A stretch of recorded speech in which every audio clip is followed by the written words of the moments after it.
And welcome to this week's episode of the Making It in Asheville podcast. This is your friendly neighborhood podcast where each week we sit down with a local Asheville entrepreneur, maker, community leader, and ask them what it is that they're making and how they are making it in Asheville.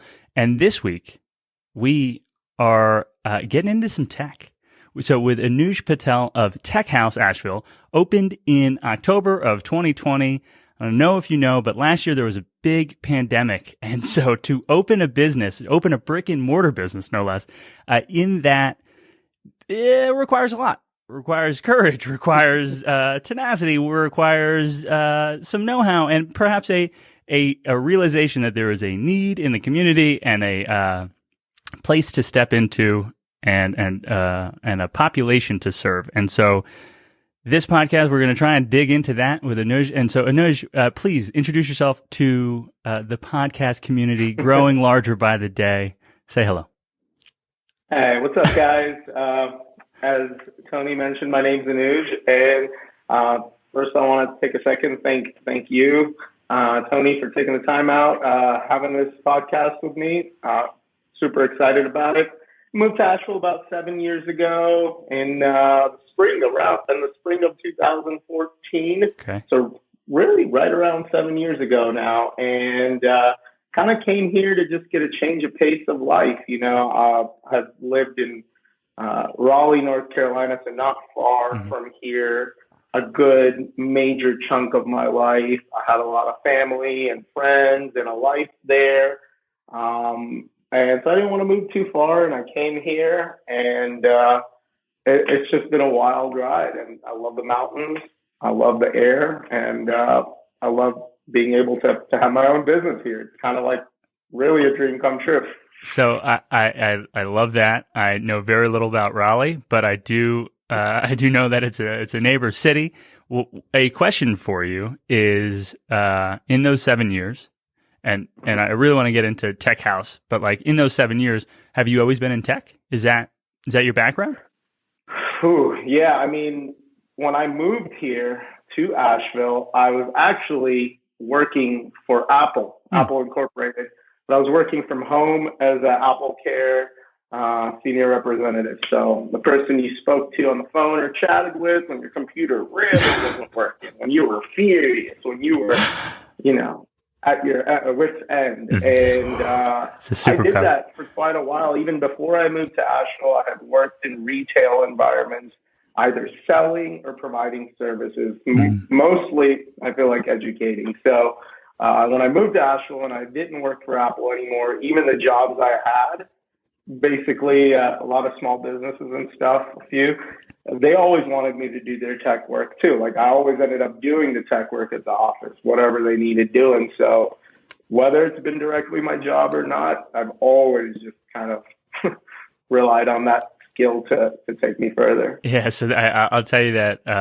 I think that there are a few roles more daunting, intimidating, challenging than being what I'll call in the hot seat with someone who thinks that they spent a lot of money on something that is not working the way that they wanted it to work. And so tell us a little bit, what is Tech House then? Is that just the embodiment of that role here in Asheville?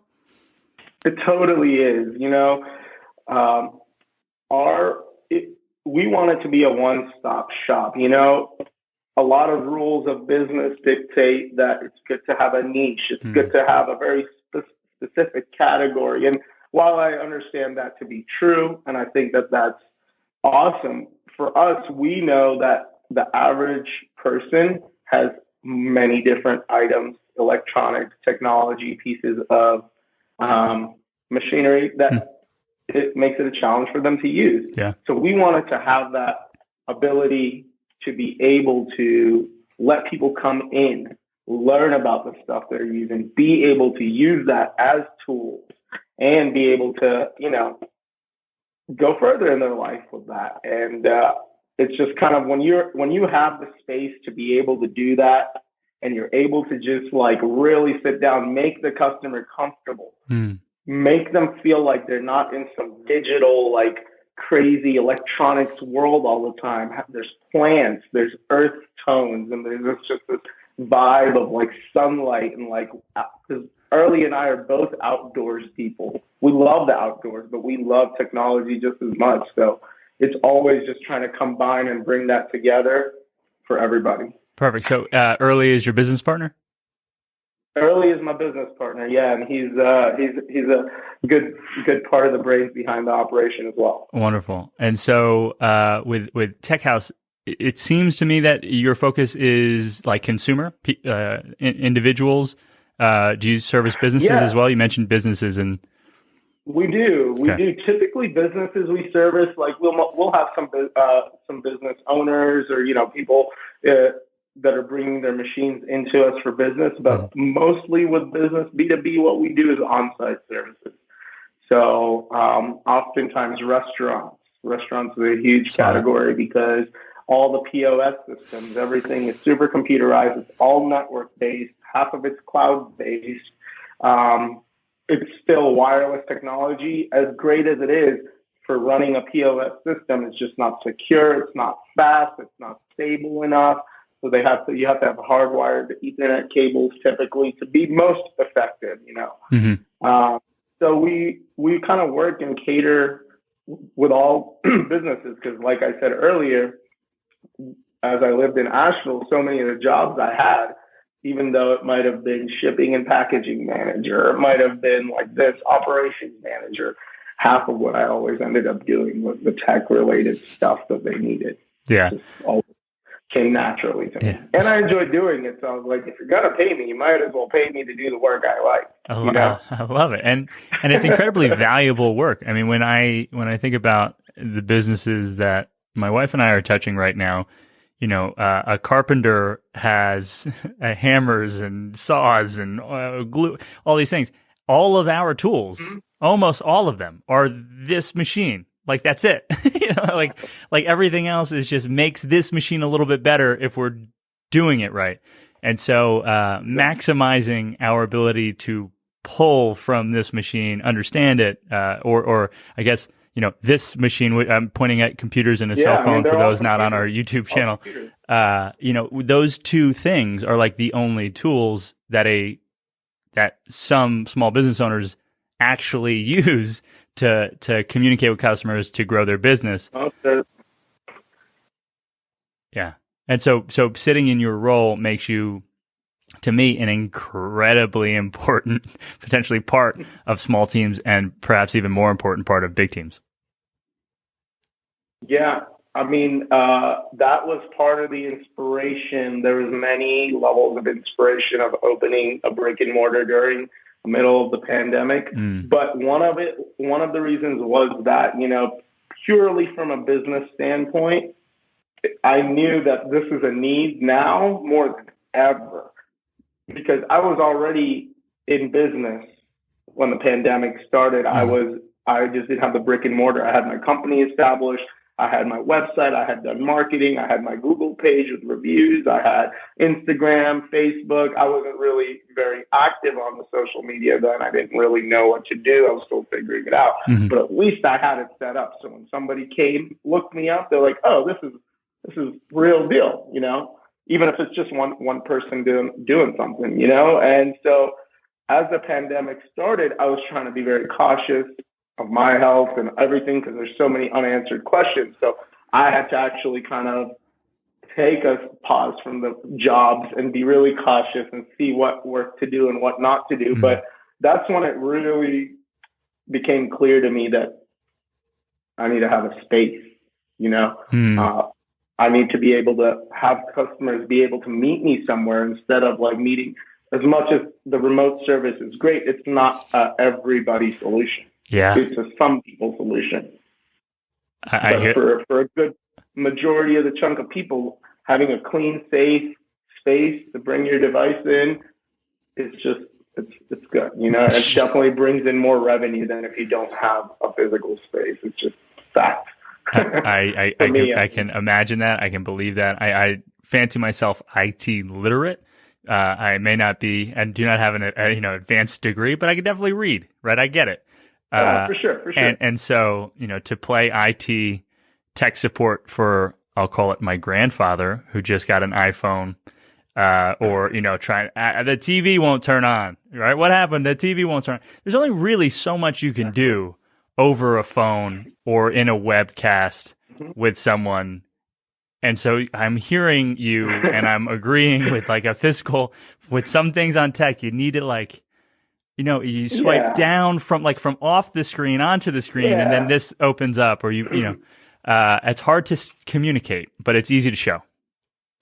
And beyond that, even I can do better work in a lesser time when you bring it to my shop, because we have our setup, we have all of our tools here now. Really, it's designed for it versus having to work around and having a home office and meeting clients in public somewhere.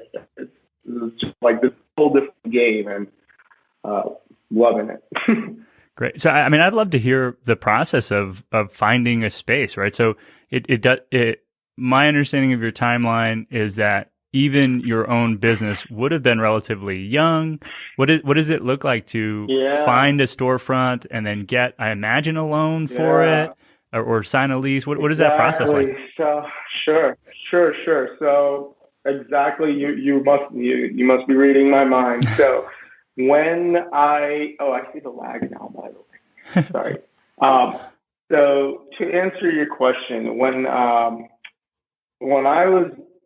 got the space, kind of before I was getting the space, I was looking around just to get numbers and facts and figures. I already knew that the business was growing, but I wasn't quite at the place where I could justify having a space. I was on my way there, but I wasn't. Now, this is early 2020. I'm just kind of looking around, even a little before that, just getting an idea of what do I have to budget for. And one of my friends who I had made used to occupy the space before me. Basically, was just talking, and out of nowhere, I found out that, their lease is ending, and it's in downtown. And I was like, oh, this is cool. This is great. This would be awesome, but there is no way I can afford this. There is no way. And thankfully, surprisingly, it was just a lot more reasonably priced, and the landlord was just super cooperative. And the landlord, he's just this person that you can tell, he just wants to see everyone succeed, anyone. And he is so extremely supportive. I've never had a residential or business landlord of any sort on this level of wanting to see me and Early succeed, just because he sees two people working hard and on it. And whatever everyone's life is like, but however, during the pandemic, we were working hard. We had no choice but to build and this and that, and 15-hour days, and crash wherever and then wake up and do it. So that was kind of the process. Getting the space was a huge thing, knowing that this is available and that it's a risk about if we can swing the wrench or not, but it's enough. It was good enough where we knew that let's do it. Sure. We're just going to make it happen. No matter what, we're going to make it happen. So that's one thing. Second thing is I did have a little bit of money saved as I was trying to for this business. So I had a little bit of my own investment in that, and then we had outside investors as well, private investors, contacts that I had, and family as well. Everyone who's pitched in. And the biggest thing is that me and Early put our time, energy, and work into it. We didn't hire a single person. It's not because we just didn't want to. I would have loved to have hired somebody to do this and somebody to do that. It's just that we were trying to build a business for about a quarter of the cost that it would take. Literally a quarter of the cost that it would take. And that involved us doing every aspect of it. And we built the place. Well, by built, I mean fully renovated it within 3 months, just the two of us and my Toyota Prius. 2 of us in a Toyota Prius. And I'm telling you that we used that car like a truck. I mean, it was my truck. I had a 8-foot slab of wood in there at one point. Part of it sticking out the front passenger window, and then the trunk door open and tied. I'm like, we just did it. Had to do it, right? Yeah. Like, resources are limited during pandemic time. Like, it's hard to like get help from people, or like, you know, the customer service industry in general seemed to have taken a hit. So it was a lot of challenges. Things were new. A lot of people not answering calls. You know, city, this, that, anybody. So it was just a lot of hurdles, but it was like totally worth it. Like the day we finished construction, the day we had been like, whoa, this happened. We got the funding, we got the space, we built the things, we're ready to open. We literally locked the door, put the alarm on, and went to the beach for like 4 days. Forgot about it. The day construction ended, or like locked the doors, I think the PR team had come to take pictures, so we took pictures. And as soon as we took pictures, closed the door, gone to the beach for a few days before we opened the shop. You know, take a real break. I love that. Nice. And just to date stamp that, did you start the lease in October and then opened, I guess, early 2021? We opened. We started the lease in late July, early August. I basically had made an agreement with the old tenant, and then the landlord being so chill and just like letting things happen. We worked out an agreement so that I could get in there a bit early. She could get out early as well and pay less money. She had already closed her business down, pandemic related, you know, the retail at the time. So lease was ending. They were planning on moving out anyway, to do different things, and it just worked out. Heard. Yeah, and not taking anything away from your kind-hearted landlord, but that's a dream scenario, it seems, for a landlord during a pandemic where tons of people were trying to break leases and lower leases and get IOUs. To have someone who's like, no, I want to pay you. Like, I want to take this over. I want this space. Like, and I'm going to be a great tenant. You sound like a dream. So while you know, your landlord may in fact be a dream landlord, I'm sure you also seem like a dream tenant. We totally just look out for each other. That's the best way to do it. You know, that's what we try to do in our business and our shop every day with anybody. You know, a customer, another professional, or like, you know, a delivery driver, or anything. Like, let's just take care of each other and go from there. That sounds like a great operating thesis. Let's take care of one another. So you figure out, and it's so funny, I'm imagining a little Prius like jousting with other cars with like a 2x4 sticking out the window. But I am empathetic. I'm looking to get a truck because our Subaru does not feel like it can hold the things that I want to put into it. So figuring out how to make it happen seems to be hardwired into your system. So let's talk about some of the things that have happened in the months since opening in October. What's been going on?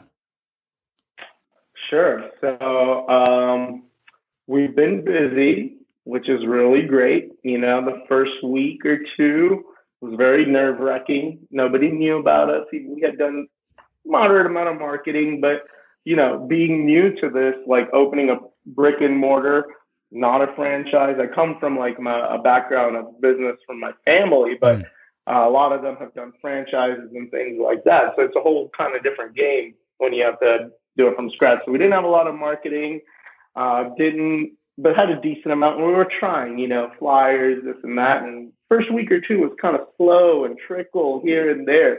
And then once the phone started ringing, it was like literally every day something's going on, like major. We only have 1 or 2 days where it's like slow and chill, and we'll even take those days to just like soak it in and enjoy it. Still be there, working and present, but like thankful that like, hey, it slowed down, you know. But even right now, we're still very much continuously reinvesting into the business. You know, that's the best thing to do. And And to be a bit explicit on that, To take investment to build out a place. Am I right to assume that there's a meaningful retail component? Because my mind, at least in the conversation so far, has thought a lot about service, right? Like I'm going to help you fix a thing, and that might just be intellectual capacity. Like I know how to fix it, so I'm going to fix a thing. I'm going to charge you hourly or per project. But there is a meaningful retail component. Is that right? Because to reinvest, I imagine you're buying products. Exactly. Okay. I mean, part of the retail, there's a couple of different avenues of retail. And honestly, if we're going to get real technical and nerdy, even the service is the retail. It is like part of the retail. But then as far as actual physical goods being sold, we sell like basically any accessories, things that you would need in alongside with the service or just in general. So adapters, plugs, cables, USB flash drives, hard drives, you name it, any kind of computer accessory, that kind of stuff we really sell. Another thing we do is we do sell used computers, Mac and PC. Oftentimes we have Macs in stock in our display shelf. We try to keep them stocked. But we bring them in, we'll buy them either used, get them from a supplier, find them online. We fix them up, we service them completely. We have a specific list of procedures for every machine that we bring into service to sell. And we basically make it as close to refurbished as possible. Give it a new thermal paste, whatnot. And so we sell used computers as well. And the same way we work with PCs as well. PCs, there's so many different choices and varieties and, things like that. We don't keep them in stock, but we always tell people it's on our website. Anytime somebody calls in with a used PC, you name your price, you name your function, leave the rest to us. Because most of the times we can do it. We'll still give you a realistic expectation of what you are going to get. But if you're in the market for a used PC, there's ways to do it. Sure. If I need something that's going to help me web browse, I need Chrome and I need to be able to use a online word processor. We got you covered. There you go. Right. Exactly. Okay. I mean, even if you want to do that, or if you want to do high-end video production, you want to create games, you want to be anything, full range, really. Got it. So that would be in my word processor online Chrome computer. The opposite end of that seems like hardcore gamer / graphics cards and high video production. So being able to service those two extremes seem like very different customers. And this kind of goes back to the idea of challenging a common business trope of the riches are in niches, have a small niche. Where are you loving? It seems like variety is a very healthy thing. Are you loving that you can serve these two extremes of customer? Yeah. At the end of the day, it can be very rewarding. Like I said, it has its challenges, but I've always worked in places where there is a specialized category or niche, or I've worked in for Apple. So, that's all Apple products. And I'm totally an Apple guy. My business card even says a Mac guy. And in my mind, when I conceptualized this shop, I was thinking about all the times I worked at these places, but I always wondered, I was like, man, if I could have just fixed that person's laptop, we could have made another, whatever, $60, $100. I just think that. But because it's a Windows, I couldn't touch it. I'm like, I know how to do it. So that's what came to my mind is I'm like, man, now I'm this whole exclusivity thing. It's not even about that. It's just about being able to fix anybody's tech problems. There's no place for people to go really for PC support. Apple, you still have options. That's a whole world of retail for Apple-based products. But for Microsoft and PC, and even we'll talk about cell phones for a second, Android devices and stuff, there's not a lot of options for service and repair. And, I understand why. After being in the industry, I get why. But at the same time, just because something's challenging doesn't mean you shouldn't do it, And it is the why in that, because you piqued my interest, is the why in that just because there are so many different Android devices and so many different Windows operatings? Yeah, so why it's a challenge is because, there's just no consistency. You can't create a system. Like me or Early, we can do these things right now, right?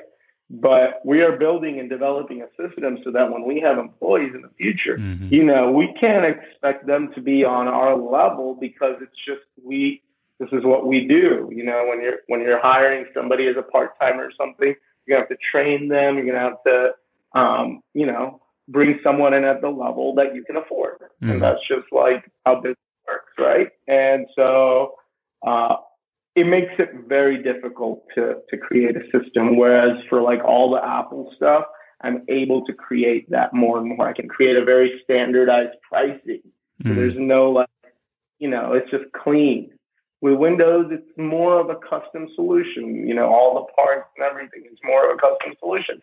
But, at the end of the day, like I said, it's a challenge.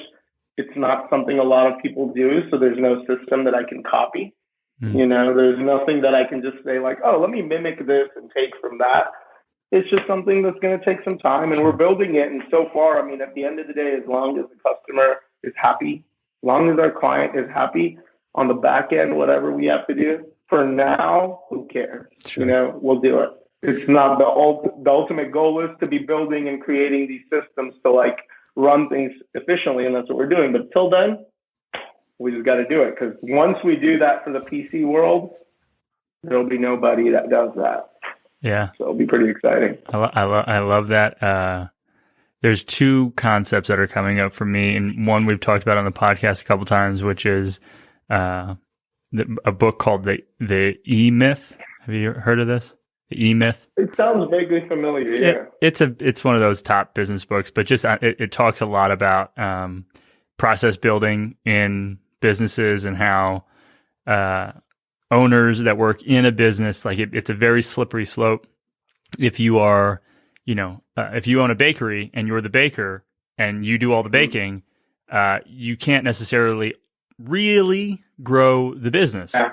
Like there's a limit on where you can get, and so you are semantics, a small business owner at that point, and not necessarily an entrepreneur who's scaling a business and potentially could walk away from it, or just extract revenue from a value that you've created to the community. And so he talks a lot about systems building, and it's a cool book. But it does seem exactly like where you're thinking about directionally. And then there's this other concept, which is talked about by a bunch of other people, but thinking of Jay Abraham, who talks about like the law of preeminence in business, and how it should be a business owner's objective to just own a part of the customer's brain and want to be just the choice, and you don't have to be the one who solves it. But like I need to go to Anuj when there is a problem that has zeros and ones involved in it, right? If there is tech, if there is a black screen, I need to think first, go to Anuj, and he'll tell me what the right choice is. And if you can be there, you're set. No, that's kind of like that's exactly it. That's kind of combining it. Like, yes, I always struggle like with the balance of growing the business and doing the business as well. And that's why Early is like the master of service. And that's just also like his strong suit as well. Like, he is an engineer background, and he's been to school for it and everything. And, he's a self-engineer. He's an inventor, creator, innovator.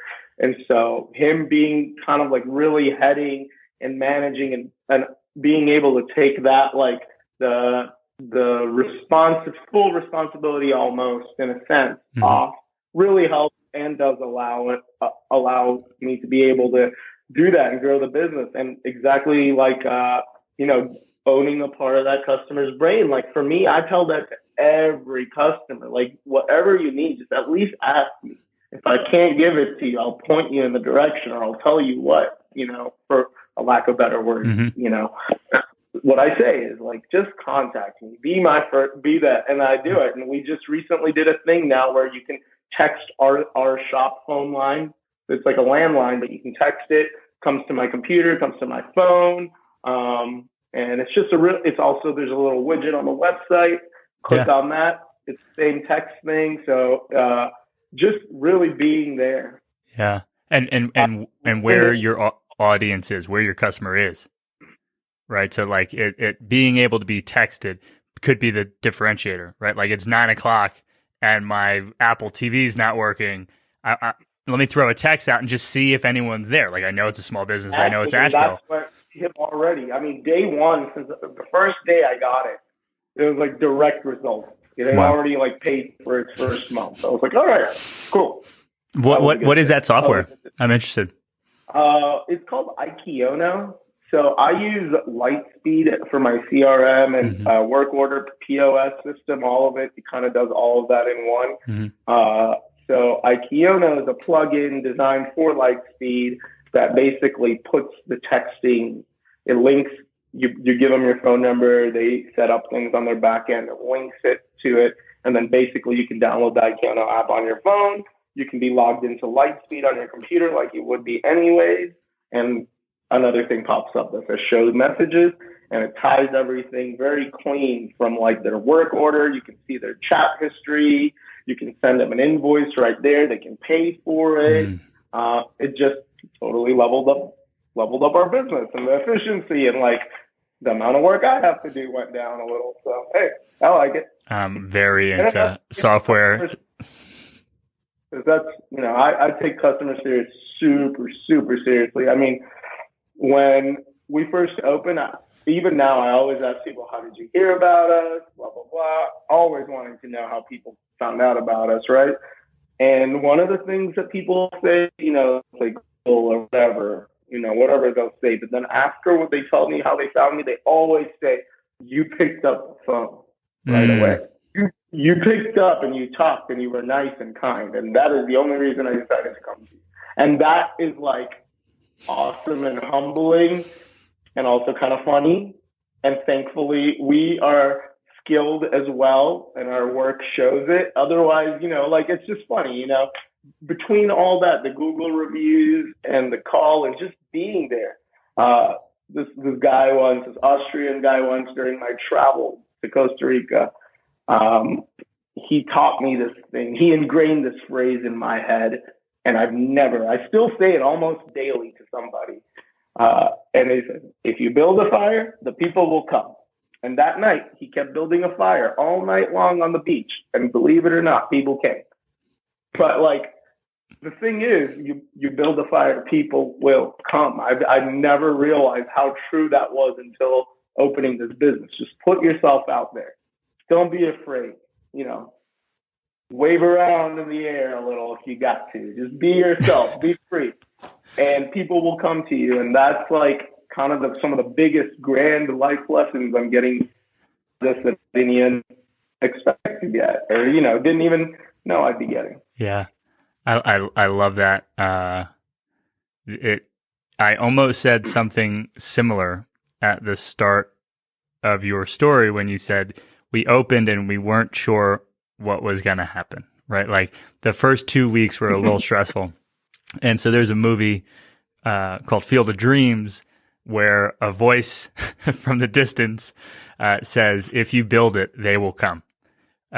If you build it, they will come. And it's unclear what that means. Kevin Counselor ends up building a baseball field in the middle of this farm, corn farm. Anyway, and so there's this give and take in that concept, and I completely agree with it. Except when you build something in darkness, when you build something and don't put it out in the sun for people to see it. And so your example of if you build a fire, people will come, to me is even better than if you build it, they will come. Because build it and not show it does not work, right? You can't launch a business and not not let anyone see it. Yeah, you got to build something that shines and glows and that's what we always wanted. Yeah. And so you've done an incredible job of building something that shines and glows. And the other thought that I thought of is like sometimes being in sales, it's really just a matter of doing a couple things right? It's like picking up the phone. It's, when someone's calling, it's picking up the phone when no one's calling and calling people and like starting conversations. And then it's doing things that you say you're going to do, like fulfilling on a promise is really like, at the end of the day, people are like, oh my God, they're the best in the world. And you're like, all I did was what I said I was going to do. Exactly. And that's really, honesty is really the biggest thing. Being straightforward, honest, and doing what you say you're going to do, keeping your promises, and people are happy. And, the old school phrase, undersell and over-deliver. Don't oversell and under-deliver. That could go totally wrong. That's that. It seems like a lot of people might oversell and underdeliver, and so even if you sell appropriately, it puts you in the in an upper hand. And so to think about where you are, so there's a couple things from you've alluded to in your past, right? So North Carolina, exposure to franchises, right? So I'm fascinated by the idea of like business in a box. We have all these systems built. We have a back end somehow, like a clearinghouse locally that like supports or does the marketing or does whatever the thing is. But it still takes incredible courage and tenacity to open a franchise. I'm excited by franchise owners. I'm excited by the world of franchises. So give me a little bit more about your background, if you don't mind. Sure. I moved here in '93 to America with my family. And so, the younger days, it was just like being a happy kid and not like seeing and witnessing that much other than all the time seeing my parents work. They worked at a tiny little motel that they had kind of gotten a loan. In the 90s, it was easier to get loans and stuff to get this motel. So beyond that, the hospitality industry is what I've seen a lot in. I had to work in my family's hotels, and it has its own challenges, just like creating your own thing does, because just as like having no rules has its challenges of like, what can I do? There's so much endless possibilities. It's like having so many rules makes it difficult. And really, it's just a very different style of business. But at that time, it was the smartest thing to do. I mean, even now it can be, but back then the way prices were and your like return on investment, like if you owned a restaurant, like a fast food restaurant or a motel, if you owned a motel, you were like probably going to do really well. So if you own the building itself, gas stations, convenience stores, all of that. So between my dad, my uncles and cousins and all sorts of family, I mean, I have been in, around, or worked with all sorts of franchises, Quiznos being a huge one. My family owns several Quiznos in the Triangle area. And, since I was in high school, I had to work in those all the time. And, it's just kind of, at the end of the day, fundamentally, it's still a business and it's still like managing cash flow. It's just like how you get to do it is different. So for some people's brains and minds, having that system set and ready to go and following it is like the best use of their energy. And I think that that's awesome. I think that's great that if you can do that. For me, it just never works out. I'm not a rule follower, I guess, or like I can't like stay confined within any guidelines or boxes because I don't know, I might get an exciting idea and might want to implement it right away. Sometimes you do that and it rewards you. So I've seen that. And I realized even when I was opening up Tech House and I already had the company established and everything, I was looking into any sort of repair chains just because why not? Yeah. It's already set for you. Maybe the revenue stream would start up faster, yada, yada, into that. And, obviously my family was all up for it. They were like, yeah, that's a great idea. But I knew deep down inside, like long run, that's not what I would have enjoyed. Like I would have probably wanted to be done with that after a few years or something. It would have felt more like a job. Sure. Not so much more. And, even though you do have a lot of liberties being a business owner in franchise world, it does at the end of the day still oftentimes feel like a job. Like even I have not been a franchise owner myself per se, but just being so close to my dad, to my cousin, who is like a brother to me, and like hearing him and seeing him, I can just tell like it's not for me. Yeah. But for a lot of people, it's a great way to start building yourself. Sure. How has being so close to franchises affected the way that you're thinking about your business today, right? So it's one thing to say, like, I know that I don't play well within confines of rules and having explicit, reporting timelines, whatever the things might be. Like, but how has it affected the way that you're thinking about your business for like, I'm going to go completely against this, or I'm going to go and steal some of these concepts? What shows up? Oh, yeah. A lot of stealing, first of all, because everything does have good and bad in it, and that's just like how I have always learned to steal the good and leave the bad from things. And one of the great things that franchises has taught me is the importance of building and creating a consistent system and a way of doing things and a process and all of that, which, I got that experience from working with the franchises and being able to work in different stores of the franchises, and then seeing like, oh, I could go and work at any of these stores and not skip a beat, because even though layout is a little different, maybe the tomatoes are here instead of here, something like that, but otherwise it's consistent. And I know that if and when that time comes where there's a tech house number 2, something like that, I'm going to be taking a lot more from that as well. And like, let's hope, there won't be a number 2 until systems are just like super solid, which they're totally on their way to being, already. But all that being said, like, that's how I can see the franchise experience has really helped me, is that just being able to remember, stay organized, keep these things structured, keep a schedule, keep these. And those are the part of like the quote unquote rules system or whatever that I do align with, that I'm like, hey, no, these things that I see that they have helped, Yeah. You mentioned cash flow as an important part of your family's businesses. Any lessons of cash flow that have stood out to you over the years? Don't have sunken costs. Don't get like for me, for example, like inventory.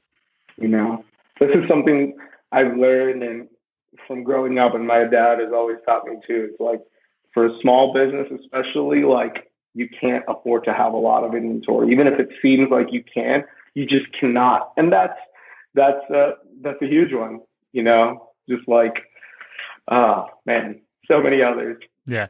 So like the idea of like, I save, 2 cents per unit if I buy 1,000 instead of 100. Like, maybe I'll buy 100 rolls of toilet paper this month. But see, so then if I do that and I can't sell all of them, now this money that I could have spent towards either buying something else that I could have sold, or maybe towards marketing that could also bring me some revenue or whatever, it's just sitting there, kind of hanging out, taking up space, maybe even collecting a little dust, and, thankfully we have been pretty good about that. But we already have, just a few months we've been open, we've already learned the lesson the hard way, the reminder the hard way, like, don't get too much inventory. Because just like you said, oh man, I got this computer for a great deal. I got this computer for an awesome deal. I'm like, we're going to fix this up. We're going to do this. Like, obviously you want to do it, but when you start doing that, everything comes in waves. So you might still be sitting with 5 amazing, beautiful MacBooks for a month before they sell. So that cash could have been used for other things that sold quicker. And, so it's just a balance. It's all a risk and a gamble, but we're learning a lot. Learning just a lot about, supply and demand and what we can afford to keep. And we're trying to keep more and more parts in stock now as well, so that we can do on the spot repairs more than we could before, so carry more model screens and batteries and the common items, at least have that ready, boom, which is really hard for a small business to have all that inventory. Even just like one screen of each iPhone is pretty expensive. Sure. You know? There have been a lot of iPhones at this point. Yeah, so I can't imagine times that by every device. Exactly. My goodness. And some of them are in black and white, and the screens have differences. So, and then you got to find good, high quality parts, because I don't want to be one of those places that sells the cheapest screens from whatever, just for the heck of it. Like if you get a screen replaced by Tech House, it should basically look and feel like the screen you had before. You shouldn't have any other weirdness to it. So, with all that in mind, it's hard to keep a good, healthy stock of inventory, but that'll change in time. Mm-hmm. As we are growing, we'll be able to invest into that more, and that's what we're able to do now. I love it. And I think that's powerful. So your family seems loaded with entrepreneurs. Is that fair? Oh, yeah. Yeah, we come from that. Even in India, that's where my dad was in the military, and then he did an honorable discharge, and then started his own business in India. And that's kind of what, I guess, he was always kind of like a businessman, hustler kind of person. Because I guess to be in the Indian Army, you got to be, I guess. But that happened, and then that business, now he sold it to his cousin. Yeah. And it's doing great in India. It's a security guards business. I was just like, I've always been around it. Also, when I was younger, I just hang out with my dad all the time, or like we just, I'd have to go run errands with him. So I was always just riding shotgun whatever we were doing. I was kind of almost his assistant. I mean, at the age of like 10 and 11 and 12, I was calling people and arguing stuff on the phone for my dad. Like, why did you charge us this or that? And like, why is the phone bill so high? And like, I was doing these things like before I was literally a teenager. Yeah. So I'm grateful for that now, because I have the skills to be able to talk and do what I need and get, make progress. I love that. I'm wondering, maybe without, pitting any uncle or cousin or aunt against brothers and sisters, I'm wondering if you have, did you identify in a family of so many entrepreneurs, skills or tactics or energies? Like, one of the things I'm thinking of, and I'm grabbing at straws, I don't know if they're there, is the idea that like maybe an uncle was always like very manic, like totally stressed out about payroll or about this or that. And you had this aunt who was just always good. She was always good. No matter what, like things are good. Her employees were happy. Like, were you able to identify different traits in this entrepreneurial family?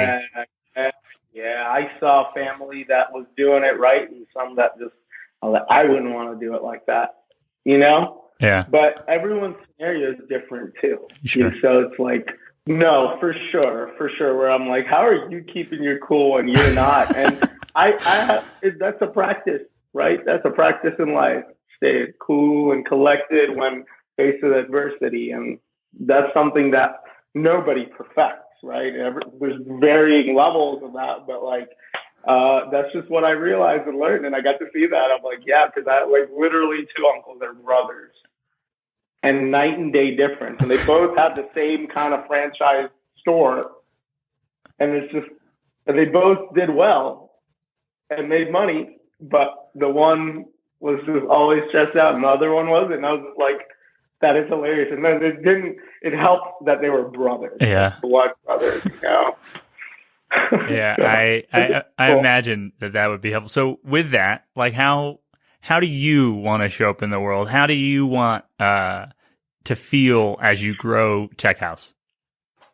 Yeah, several ways I want to show up. Like, obviously, I want to show up for my business, and like any of our clients or people needing services from our business, I want to be able to be there, to back it up in any way, shape, or form. I also want to be able to help other people do what I'm doing. Seriously, the response from the community since I've kind of really publicly been open and like sharing about the business like before I even had the store and whatnot, blew my mind away. I mean, I knew Asheville community is awesome. I really did.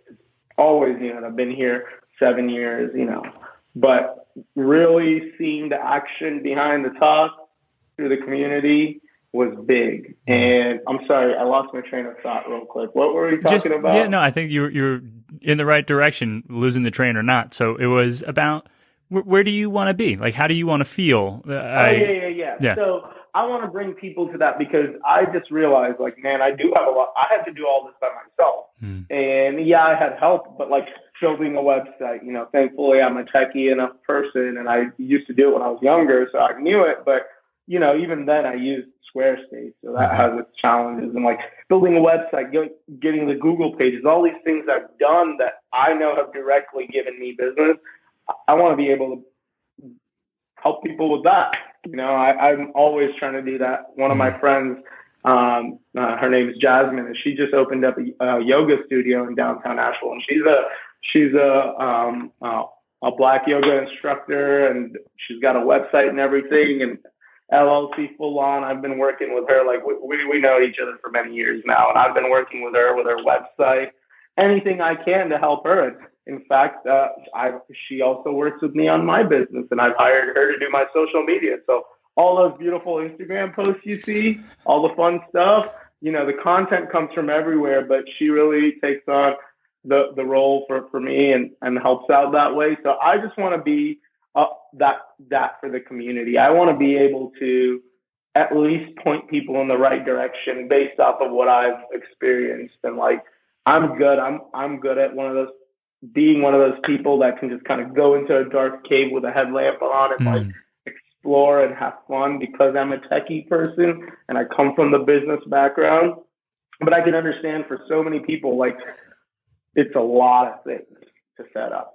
Just to set up your own business in 2021 is not like doing it in 1991, where it was like a couple of papers and maybe this and that, and you got your checkbooks and you got your ledger and, some business cards, boom, boom. It's like now website, Google page, reviews, this, that, social media, blah, blah, blah, LinkedIn, yada, yada, notifications, messages. So it's just a whole different game now. And thankfully, like, though it's not necessarily like a service we offer through Tech House, at any point, if anybody ever asks me a question about the business or what they could do, or like if I have any ideas, like that's just fun to talk about. So why not like help people and like, I want to see minorities in Asheville really rise and hold space and have this, because I've experienced how awesome it is being Indian and having this space in downtown, physical space. It does something. It does diversify Asheville, for real diversify it, and that's the first step. It's that change, it's like actions speak louder than words. So for me, the best way to make a change isn't by posting all these things and trying to tell people what to do in life. Like, you need to be doing this, you need to be doing that. My way is rather like, let's build stuff where we can be independent, and I'll help you with that. If you want that, I will help you no matter what. And that's that. But yeah. So I love all of the energy in that, and what that points to is perhaps a future where Tech House really is like the preeminent and sits in the mind. Is like, hey, I know that I'm starting a business, and that takes technology. I need to have a conversation about technology, like foundational conversation about technology. Oh yeah. And I mean, we have clients very much like, even like, I guess like if I had to, earlier we were talking about business and consumer clients, but we probably have more business clients than I even think, because not everyone shares a lot of details of their life. But I mean, we've built computers for graphic designers. We've built computers or found and serviced machines for video editors, like professionals in the industry. I mean, yeah, that's the thing. Yeah, totally a thing. And I love it. So when thinking about, we're early days of the second quarter, I don't know how you think about the year, second quarter of 2021. What are some, we learned last year that having targets are sometimes just like, a fun concept. But do you have any big targets for this year ahead? Like milestones, trying to have someone on staff, you're trying to, what are we looking at? It would be amazing if by the fall, roughly fallish, we're able to hire a part-time or full-time employee. If we're able to continue this path, we'll be able to do that and be able to, again, then increase how much we can take in, how fast we can, be able to put things out, where mine and Early's energies are even better directed. So that's a huge goal for us. We also want to kind of really get into the whole advertising game now. We want to create video ads. We want to do that. Both of us, both Early and I, are artists of different and similar types. We both don't mind being in front of a camera and talking or whatever. And we want to have commercials and ads. Like it's funny, but like we want to have some of those old school type ads that will just work so well with Asheville clientele, kind of make them a little cheesy. Do you have a cell phone that has a, yeah, exactly. You got it. And like, cause that's really what's funny is like, there are actual real interactions that sound like these commercials, and like, it's actually very real, but it's also funny. But really just the concrete goals of being able to continue finishing, like building our system and our procedures, hire people, be able to have a more consistent stock of inventory, and just kind of like be able to grow to the next level, be able to pay ourselves more. Ultimately, like we are looking for financial liberation out of this Early and I, if we had all the money in the world, as much as we both love to work, we'd probably be working on, anywhere, anything else, right? But we're doing this very focused, intentful business so that we can earn a very sustainable, consistent income. And that's kind of like really, really the goal. None of these sound super, super concrete as far as like anything super like that you can touch, but it's really like the focus is where we're at. I think that those are all directional, and those are all, I think at the end of the day, having a North Star is often more powerful than having a well written out, I think back to MapQuest, like go 200 yards, turn right, like at the end of the day, I'd rather know that that's where I'm headed over here in the distance, and figure out how to get there than be looking down at the directions that say, continue straight for a quarter mile. Yeah, no, that's exactly it. It's some of it, we definitely know what we want, and some of it is still just a little bit of a mystery because, like I said, this is no matter how much business experience from my family and being around it I've had, there's nothing that compares to actually being in it full on, being responsible for it. And it's just still such a learning process for us, but it's exciting. It's fun. And like, there's no option of like failure for us. So there's no, like, we just don't see that at all. We just have to continue being smart, reassessing all the time. That's part of our thing. Not every day is smooth and breezy. We have very rough days. Like that's just normal. There's nothing about it. When we have those, we have to take time and reassess, like, how can we tweak the system? What goals do we have now at the moment? What do we really need to take care of? What is lesser priority?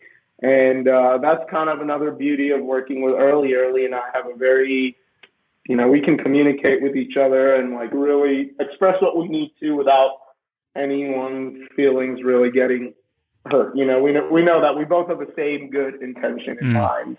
And with that in mind, it's awesome. Like I've never had the opportunity to work closely with someone where we can together complement each other and solve so many problems. Like that it's a wild, again, something to be very grateful for. I love that. To be very grateful for. Sure. And I think to the, whether it's a anecdote or a trope or whatever it is, the idea that a calm sea never made a great sailor, right? You want, if you're able to choose the course, if you're really being smart, you would ask for difficulty. Like you wouldn't ask for smooth sailing, because at the end of the day, the outcome is better if there was challenges. It's just by by definition. So I hear where you're at, and I'm excited by that, and I think that oftentimes setting goals that are perhaps tangible or specific are as good as the act of setting the goals, but don't necessarily mean much. And I personally like directional targeting more. Yeah, I've been relearning a lot of things I've learned in my life, and exactly, maybe a couple of years ago, if you asked me this question, I would beat myself up a little bit about it, where I was like, man, I should know this. Like, I should have something more direct, super targeted, and this and that. But as I've gotten older, I've realized, man, you got to learn and teach yourself, like, the way that works best for you. That's why traditional schooling was always very difficult for me. It's not that I didn't want to learn. Shoot, I love learning. That's what I do every night. Like, what I do is I chill out and I learn something. Either I'm learning something about computers or music or video or I'm watching a show or a movie, but it's with the intent of learning, seeing all of that. It's a little different than just like I'm watching it, Sure. It's still just as fun, but so that's the thing. What is your learning platform? For me, it is YouTube. I am on YouTube. Yeah, dude. I mean, mostly YouTube, because there's just such a plethora of options, and then also just doing it. Sometimes you just got to do it. You got to just say, hey, I watched a video or two, and I gotta be hands on. And you're gonna break things, and you're gonna mess up, or you're not gonna do something right. So that's just that's the part of learning. Sure. I hear. I'm in that phase right now. I've watched so many YouTube videos on so many things, and I now have like a little workshop, and I'm so excited. And I'm like, oh no, it's time to actually cut some wood. Like at the end of the day, you can watch woodworking. You gotta cut the wood. Got to do it. Exactly. Measure twice, cut once. Yeah. I love that. So talk to me, like, you mentioned a little bit on your downtime. It does seem like technology is a major part of your life. You've also mentioned music. What else? How else do you pass the time when you're not solving people's tech issues? So now that it's getting warm out, one of my favorite activities in life is riding my motorcycle. Ooh. I love it. We live in the mountains. What motorcycle do you have?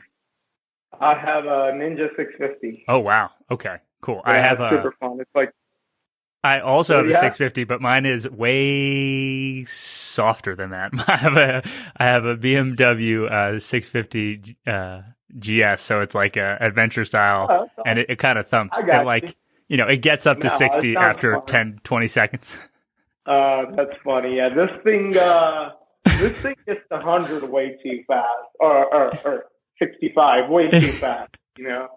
But it's fun. It's great around the mountains. That's something I love. I love just working on music has always just kind of been a really fun. I can get into my world. I'm out. I can go somewhere else when I'm working on my own music, and I can fall into that place. It's just always been really fun. And I produce using Ableton. So again, using my computer and MIDI controllers and stuff like that. And I'm just it allows me to combine my love for computers and the nerdiness of how software works with music. And it's super fun.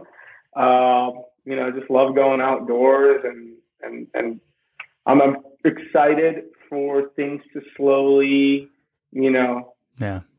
regress from pandemic state in a sense, as people are getting vaccinated and, things are shifting and moving. I'm really excited for that.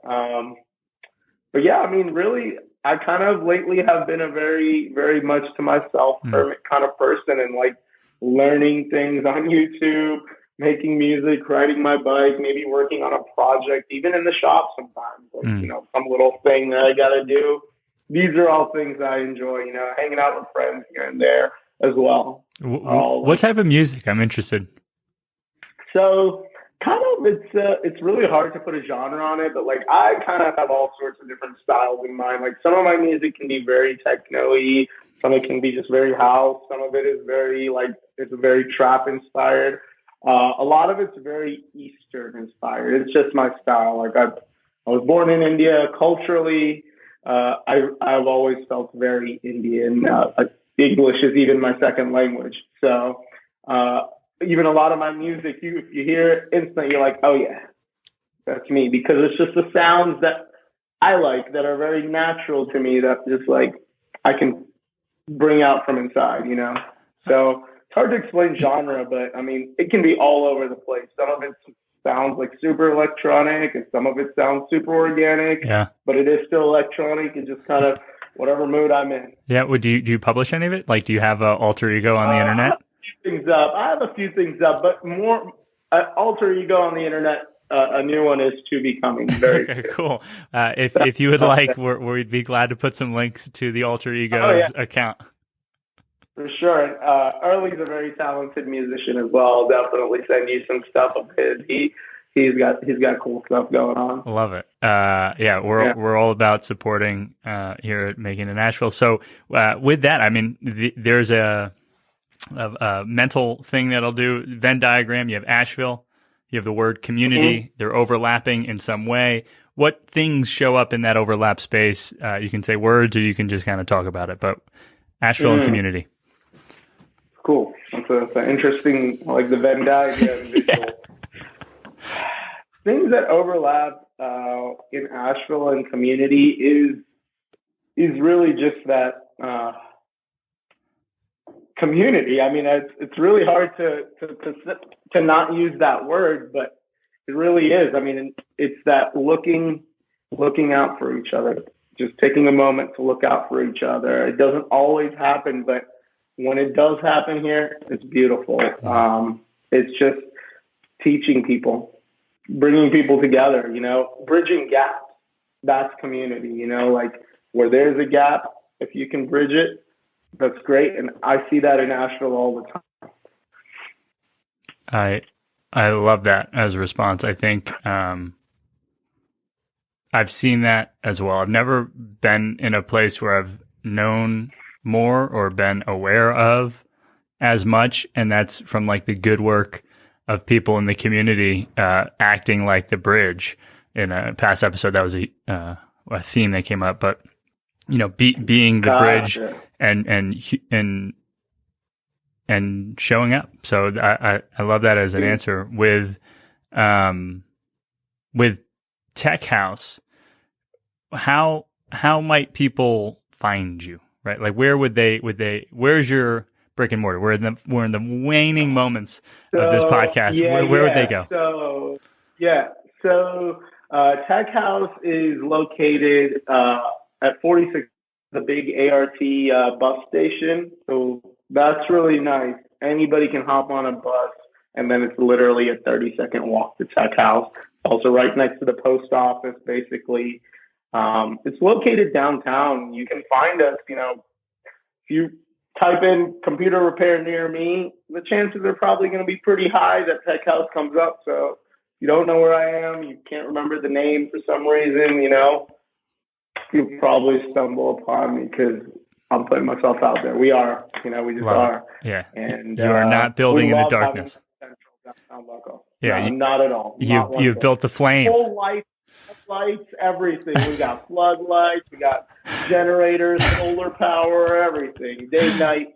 Yeah. Lights are on. Lights are on. If you come into our store, you can see that very metaphorically and physically as well, because we have it lit up very like bright, you know, clean, like visible environment. I love that. And how would they find you online and on social media?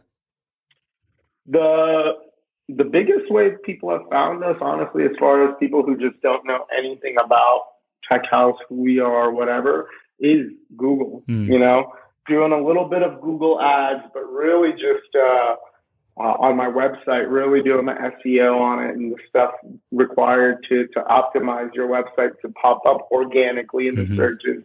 You know, asking our customers to leave us a review on Google if they're happy with things, adding pictures, things like that. Because Google is just like people just always type in the most generic things, and being downtown is good for us. Yeah. And I think if you type that in, you can do that. Social media, Instagram is a huge one, to be honest. Our Tech House AVL Instagram, I've never been like a huge social media person as far as like, I didn't know much about it. I didn't like to put a lot of energy in it. Yeah.